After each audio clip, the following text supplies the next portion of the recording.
Bernard Baquier, bonjour. Alors, tu es ancien pilote de ligne et ça n'a rien à voir avec la pêche à la traîne. Donc, tu as piloté des moyens courriers, des longs courriers et sans timbre en plus, d'où la performance. Tu as même piloté un Concorde, tu sais, cet avion que les Américains ils nous ont toujours pourri la vie pour qu'on l'arrête et ils ont réussi leur coup. Et tu as piloté peu d'Airbus. Non, je tiens à te signaler, clin d'œil à la précédente interview et au repas qu'on a eu tout à l'heure. Donc, alors, raconte un peu ta carrière, pas trop longuement, mais un peu quand même. Bah, il faut remonter au début peut-être. Ouais, voilà. Pour moi, le début, c'était des rêves de gauchissement. Et donc, tout petit, j'ai voulu être pilote parce que je suis né route de Blagnac. Alors c'est assez banal. Hein. Ouais, donc en Chine, hein, route de Blagnac. Oui, c'est que donc c'est l'aéroport de Toulouse qui est racheté par les Chinois aujourd'hui. Et donc j'ai vu pas mal de prototypes décoller à ce moment-là. Et ça m'a donné l'envie de devenir pilote d'essai. J'ai pas assez bien travaillé à l'école, alors je suis devenu pilote de ligne. J'aurais pu être La honte, steward. tes parents avaient honte d'ailleurs. Ouais, j'aurais pu être steward, mais enfin bon. Et j'étais finalement à l'avant, je voyais ce qui se passait devant et j'ai connu 35 ans de bonheur. Voilà. Alors, tu as commencé sur quel modèle? Alors en pilote de ligne, j'ai commencé sur Caravelle. Ouais. Et j'ai fêté ça ne rajeunit pas. Oui, j'ai fêté d'ailleurs récemment au nouveau musée Roscopia de Blagnac. J'ai fêté les 60 ans de la Caravelle où je suis intervenu comme animateur. Alors Caravelle, c'est quoi comme modèle parce qu'on va voir avec toi l'évolution des avions. Caravelle, c'est la renaissance des ailes françaises, en ce sens qu'on avait construit un avion qui était révolutionnaire par le fait que c'était un avion moyen courrier à réaction, alors que les Américains à ce moment-là développaient un avion encore à hélice pour les moyens courriers, qui était le Lockheed Electra. Et nous, on avait repris l'idée des Anglais, qui était le Comet, on avait repris que le nez de l'avion. Mais au lieu d'essayer de faire un avion long courrier, on avait fait un avion moyen courrier, biréacteur. Et donc, Monsieur Satre, qui était le grand patron du programme Caravelle, avait tout de suite imaginé de mettre les réacteurs à l'arrière. Ce qui donnait une pureté de ligne extraordinaire à cet avion. Et est-ce que des gains de vitesse ou c'était que de la pureté de ligne? Alors, on avait un gain de vitesse, en ce sens qu'effectivement, cela dégageait pas mal donner de la pureté à l'aile. L'aile n'avait aucune espèce de résistance, d'obstacle oui, à la pénétration dans l'air, à part le fait qu'on a été obligé de mettre des cloisonnements d'ailes. Bon, alors ceci dit, les réacteurs à l'arrière ne présentaient pas que des avantages. Ouais. Mais c'est une formule qui a été reprise pratiquement par tous les avions de l'aviation d'affaires aujourd'hui, en particulier les Falcon. Donc avion français aussi, donc oui. Jet pour nous les riches. Oui, donc avion Marcel Dassault et qui ont un succès énorme aux États-Unis. Ça a permis une pénétration aux États-Unis, avec bien sûr une chaîne de montage aux États-Unis qui est en fait la chaîne de finalisation des avions là-bas, où on monte tout l'intérieur, etc. Alors, ensuite, enfin on va pas faire tous les avions, mais... ensuite, quels sont les meilleurs souvenirs dans les autres avions? Ensuite, moi, j'étais nourri par Saint-Exupéry. Par là du livre, justement on en parlera après peut-être. Je vais essayer de faire une transition déjà. Et je rêvais d'espace, de nouveaux espaces et de territoires à conquérir. Et pour moi, la réalisation des pilotes de ligne, c'est pas entre Paris et Toulouse que ça se passait. C'est pas des taxis, tu veux dire? Non, ouais, ça se passait vraiment loin, à l'extérieur. Donc j'ai été porté à faire du long courrier très rapidement. Et j'ai fait du Boeing 707, qui a été vraiment le premier liner réaction le plus connu à la fin des années 50, hein, mis en service à la fin des années 50, en même temps que la Caravelle sur moyen courrier, par Air France et par les compagnies américaines. Et j'ai fait cet avion, ça m'a permis de m'amener jusqu'au bout de l'Asie, en Afrique et puis en Amérique. On t'a vu dans le Vercors sauter à l'élastique, comme disait Bachung. Et donc après j'ai fait le 747. Alors là ça a été là vraiment comme révélation d'un avion puissant qui amenait beaucoup de charges et qui était facile à piloter et qui donnait comme une espèce de puissance, c'est-à-dire on avait cette impression d'être à la tête d'un paquebot volant. Et c'était fantastique. Ça transporte combien de personnes? Là, sur la version 300 entre Paris et les Antilles, je transportais jusqu'à 525 passagers. Ah oui, alors, énorme. on a essayé de me faire ensuite baver en me disant la 380, tu aurais dû en faire parce que tu es parti trop tôt à la retraite. C'est histoire de débiner Philippe. Là, voilà. Et la 380 transporte 535 passagers dans sa version Air France. Moi, j'ai transporté jusqu'à 521 passagers. Donc, avec un 747-300 entre Paris et les Antilles. Donc, alors, tu as fait du Concorde. Alors, j'ai fait très très peu de Concorde parce que pour tout dire, je n'ai fait qu'un aller-retour New York-Paris. Ouais, c'est déjà bien. Mais c'est déjà bien et j'ai pu tâter les commandes de cet avion qui est absolument extraordinaire, mais qui reste un avion. Hein. Ouais. Tout le mérite de cet avion revenait aux équipes d'essai qui ont fait d'un avion pointu un véritable chasseur au départ. Ils en ont fait un avion de ligne. Voilà, c'est à eux que reviennent tous les mérites. C'est un grand chasseur finalement dans l'idée. Oui, complètement. Et tout le mérite vient aux équipes d'essai. J'insiste là-dessus, comme des gens comme Turca et comme les mécaniciens d'essai, rétifs, et puis surtout les ingénieurs d'essai, dont j'oublie le nom, j'essaie de m'en souvenir, mais j'ai oublié le nom. Et donc, voilà. Alors, un supersonique, est-ce que c'est valable pour le transport? À ton avis, est-ce que c'est toujours un projet valable et qui n'a eu d'échec que parce que finalement, c'est pas les Américains qui l'ont inventé et que les Russes l'ont mal copié et d'ailleurs il s'est craché. Oui. Alors est-ce qu'ils l'ont copié ou pas? Bon, bien sûr, ils ont été pris en flagrant délit de marcher sur des copeaux métalliques à Toulouse, dans l'usine Saint-Martin-du-Touche, avec des chaussures, des semelles de crêpe qui retiennent bien le métal. Ça, c'est sûr, ça s'est passé. Mais parce qu'effectivement, le métal est très important. Parce qu'il faut savoir qu'un Concorde, il vole, il est limité par sa température. La température au nez de l'avion, c'est 128 degrés maximum. Il ne faut pas dépasser 128 degrés. Mais quand vous portez un métal à 127 degrés, il s'étire le métal. Et le Concorde, en vol, il prenait 20 cm de plus. D'accord. Déjà qu'il avait le nez long, comme dirait Cléopâtre. Oui. Et donc, et on voyait très bien la chose dans le cockpit. Parce que derrière le panneau mécanicien, il y avait un espace comme cela en vol et qui devenait rien du tout au sol. Déjà, il y avait 3-4 cm. Et alors, sous toute la longueur du Concorde, vous imaginez, les 20 cm, on les trouve facilement. D'ailleurs, un des derniers pilotes du Concorde, qui a été un Anglais, a eu l'idée de mettre sa casquette en croisière dans cet espace et au sol, comme ça s'est rétracté, plus personne ne peut enlever la casquette aujourd'hui. Ce qui fait que le Concorde qui est exposé en Angleterre, il y a une casquette de pilote que personne ne peut enlever. Donc, quel autre avion on peut citer avec des anecdotes? Après, je te poserai des questions idiotes. Est-ce que tu as vu des ovnis? Ça nous permettra de dire que, comme tu es quelqu'un de sérieux et que tu n'étais pas sous acide, enfin voilà. Quel autre avion tu as piloté qui... Alors, il y a ton actuel avion qui est un biplan aussi. Oui, alors moi j'ai fini d'abord sur Boeing 777, qui est un biréacteur long courrier et qui est un avion assez extraordinaire parce que effectivement c'était Air France, c'était le money maker. Et si Air France n'avait pas cet avion, je crois que cette compagnie n'existerait plus, hélas.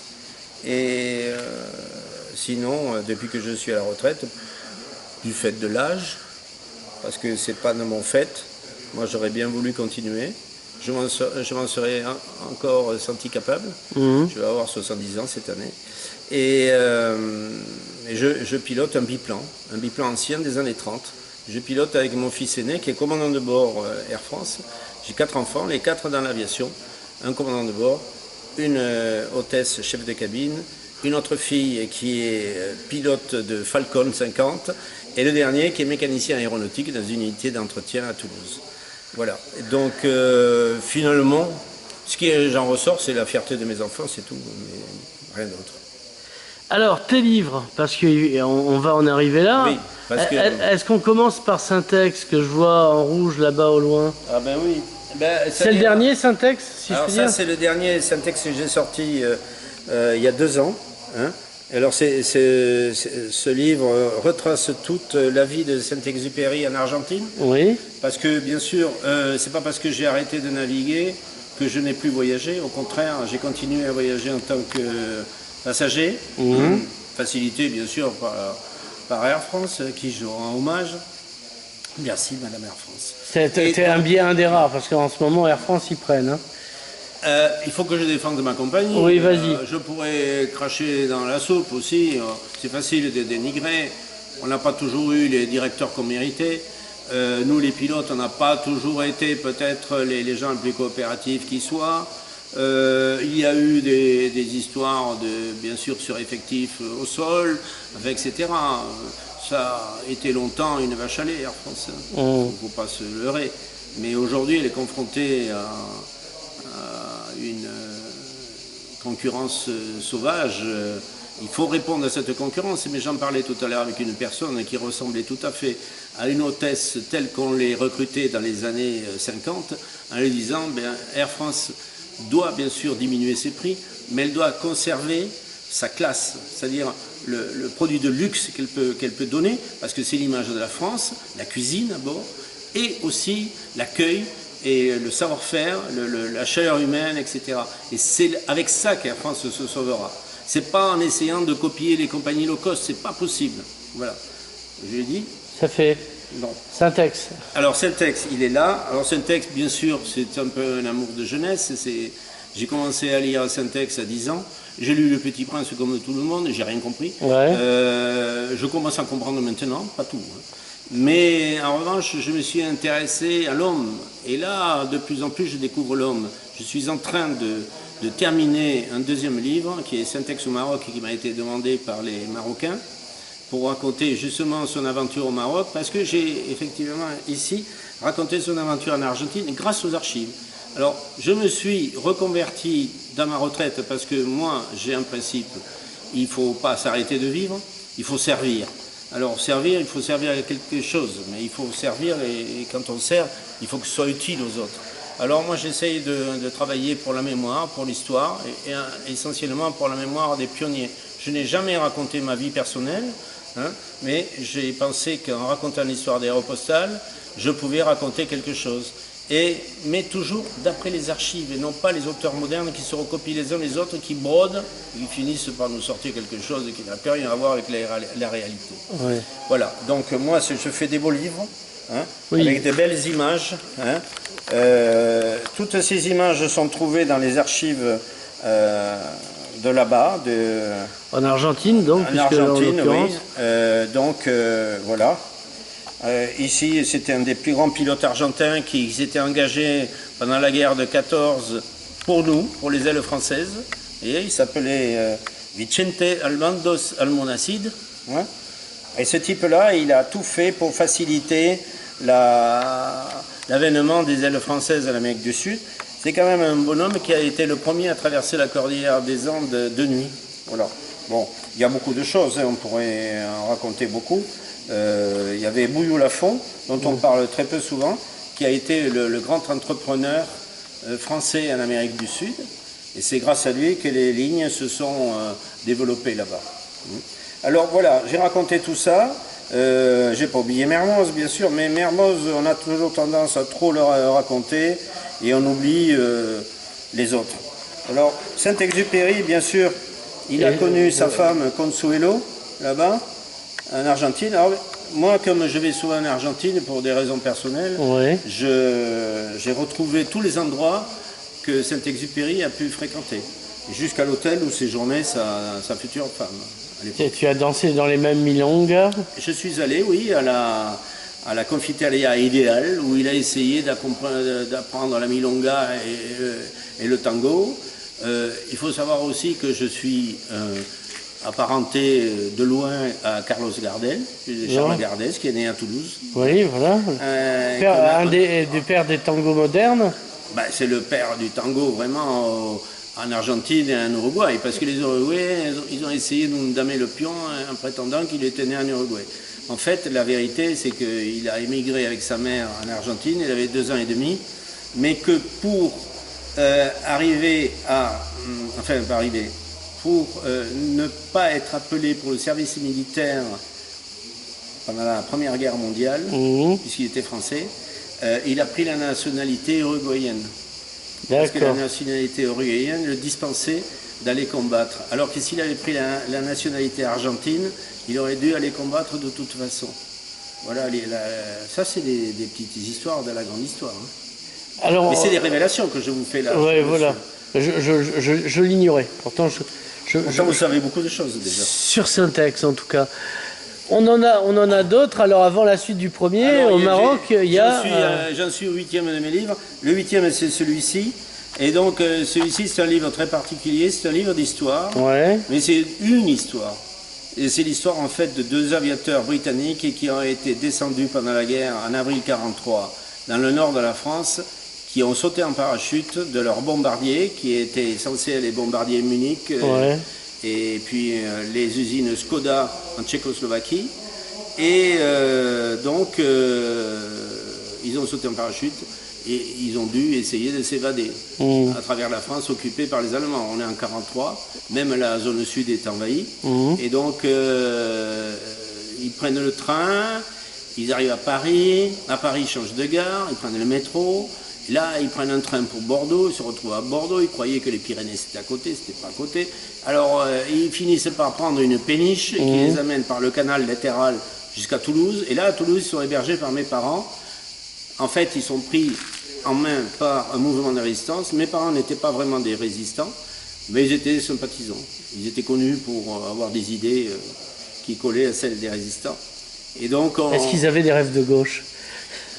Ils avaient des rêves de liberté. Ils avaient des rêves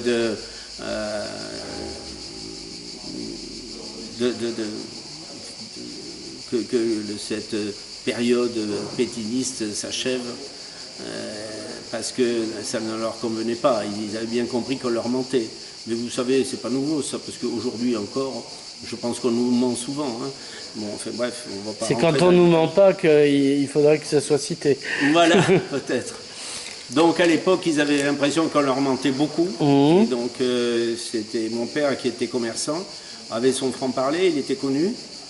Et donc le mouvement de résistance savait qu'ils pouvaient lui faire confiance. Alors ils leur ont confié ces Anglais pendant un moment et ils les ont hébergés jusqu'à ce que le mouvement de résistance puisse organiser leur fuite par l'Espagne à travers les Pyrénées. Alors, à part un prochain... Tout ça, c'est avec encore des documents importants, hein, des documents visuels, qui viennent de l'Intelligence Service. Ouais. Hein. Les vraies photos des protagonistes de l'affaire. Hein. Là, on a un des pilotes, lui, il était mécanicien navigant. Hein.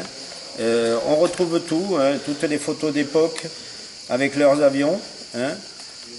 Et puis après, quand ils arrivent dans la partie d'évasion, à travers le sud de la France, on retrouve les photos des résistants, avec les lettres officielles, écrites à la mère de l'un des aviateurs, pour dire que le fils est disparu. Et puis après, on se retrouve avec le chef du mouvement de résistance qui les aide, mais surtout les femmes. Parce qu'ils ont été aidés par les femmes. Bon, ça, c'est une idée très moderne, parce qu'aujourd'hui, il faut mettre en avant les femmes, c'est très important. Et donc, c'est pour ça que le général de Gaulle leur a donné le droit de vote à la Libération. Je pense qu'il avait compris certaines choses, oui, mais il n'a pas tout compris, hein, parce que pour l'Indochine, il n'avait pas bien compris. Mais pour le vote des femmes, il avait bien compris. Et donc, là, voici l'autre qui les avait aidés. Ouais. Et là, on doit avoir une photo quelque part où ils sont tous les 4. Ça, ce sont mes parents. Ouais. On va les voir ici. Attendez. Voilà. Bon, je crois qu'on y arrive. Ici, voilà. D'accord. Où là, on trouve donc l'ingénieur navigant, ma mère, le mitrailleur de queue Ici, on a mon père. Et ici, on a le batelier qui les a amenés depuis Bordeaux jusqu'à Toulouse. Vous voyez? Et alors, ils étaient quand même inconscients, hein, parce qu'ils prenaient des photos en plus. Vous vous rendez compte que la milice ou la Gestapo tombaient là-dessus. Et voilà les deux filles du mouvement de résistance qui les ont le plus aidés.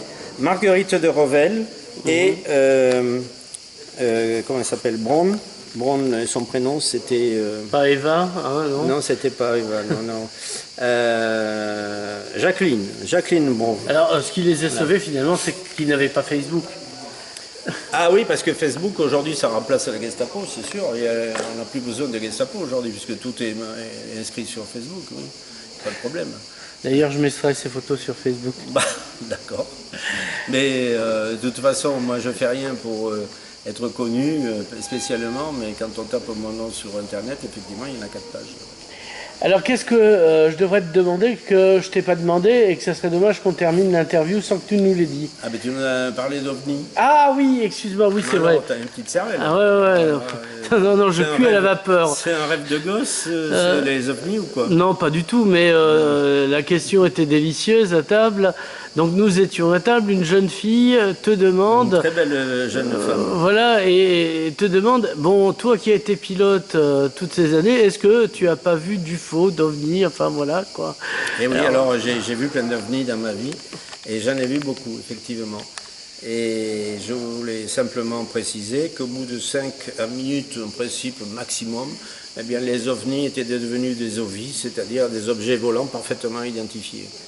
Donc il y a eu ce fameux passage où tu vois une grande boule lumineuse qui se divise, etc. Oui, alors c'était entre Marseille et Nice de nuit. Et on avait en face de nous, j'étais tout jeune copilote, on était sur Caravelle, on volait pas si haut que ça, mais de toute façon un espace supérieur. Ça veut dire au-dessus de 6000 mètres. Et on était en contact avec un contrôleur et on voit une boule lumineuse en face de nous qui avait un aspect qui ne ressemblait pas du tout à une étoile. Le contrôleur, que la populace appelle l'aiguilleur du ciel, nous dit non, moi je ne suis pas du tout au courant. Et nous, on continue à se poser des questions. On voit cette lueur en train de se fondre en plusieurs autres lueurs, sources de lumière. Et on ne comprend pas pourquoi elle s'étale, ça ressemble à quoi? On pense à une montgolfière avec une guirlande, mais enfin, elle ne pourrait pas se déplacer aussi vite que nous. C'est pas normal. On repose la question, la réponse ne vient jamais. Et puis jusqu'au moment où cette masse lumineuse de plusieurs sources s'étire, et on en compte jusqu'à 9, et hop, elle disparaît sous nous. Et à ce moment-là, on a la réponse, parce qu'entre-temps, le contrôleur aérien a interrogé son collègue de l'espace inférieur, et il nous révèle que c'était la patrouille de France qui était à l'époque sur Fouga Magister avec les lampes de nez allumées et qui venait de croiser notre route. Et eux, ils étaient en espace inférieur avec un autre contrôleur que nous qui étions en espace supérieur. Ils sont juste passés en dessous de nous.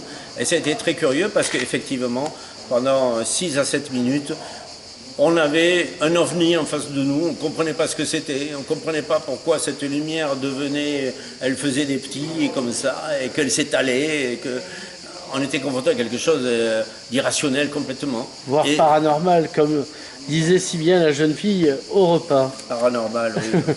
Alors donc, nous on est restés normaux, et on n'a pas trop paniqué, et puis on a eu la réponse, et c'était bien des OVI, des objets volants identifiés. Bernard Barquier, merci. Avec plaisir.